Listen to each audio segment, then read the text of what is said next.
అడుగు, క్షమాపణ అడుగు. రేపు నీ ఎడల నా దేవుడు అద్భుతాలు చేయ మొదలు పెట్టబోతున్నాడు, గుర్తుపెట్టుకో. అలా నీ ఎడల కార్యాలు చేయాలనుకున్నప్పుడే దేవుడు నిన్ను ముందు శుద్ధి చేసుకోమంటాడు. శుద్ధి చేసుకో అనే వార్నింగ్ నీకు వచ్చిందంటే గుర్తుపెట్టుకో, నీ ఎడల దేవుడు రేపు బలమైన కార్యాలు చేయబోతున్నాడు.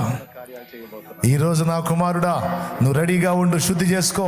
నా కుమారి నువ్వు రెడీగా ఉండు, శుద్ధి చేసుకో అన్నాడంటే రేపు నీ ఎదుట యోర్దాను 2 పాయలు కాబోతుంది.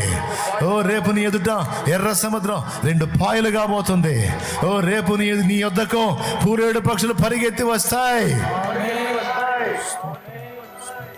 రేపు నీకు బండ నీళ్ళు ఇవ్వబోతుంది. బండ బండ బండ నీకు నీళ్ళు ఇవ్వబోతుంది. జరిగిద్ది అది నీవు పొందినట్లు నా దేవుడు నీకు వార్నింగ్ రిలీజ్ చేస్తాడు. నిన్ను నేను 2 వాడుకోబోతున్నాను, 2 నిన్ను బలపరచబోతున్నాను, 2 నిన్ను అభిషేకించబోతున్నాను, 2 నిన్ను ఆశీర్వదించబోతున్నాను. ఓ నా కుమారి నీవు శుద్ధురాలివి కావాలి.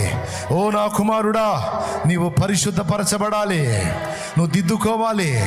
రేపే నీ ఎడల కార్యం చేయబోతున్నాను, రేపే నీ ద్వారా కార్యం చేయబోతున్నాను, రేపే నీ ఇంట నా కార్యమును నెరవేర్చబోతున్నాను, రేపే చూడబోతున్నావు నువ్వు. ఈరోజు నువ్వు దిద్దుకో, ఈరోజు నువ్వు సరి చేసుకో, ఈరోజు తీర్మానం చేసుకో.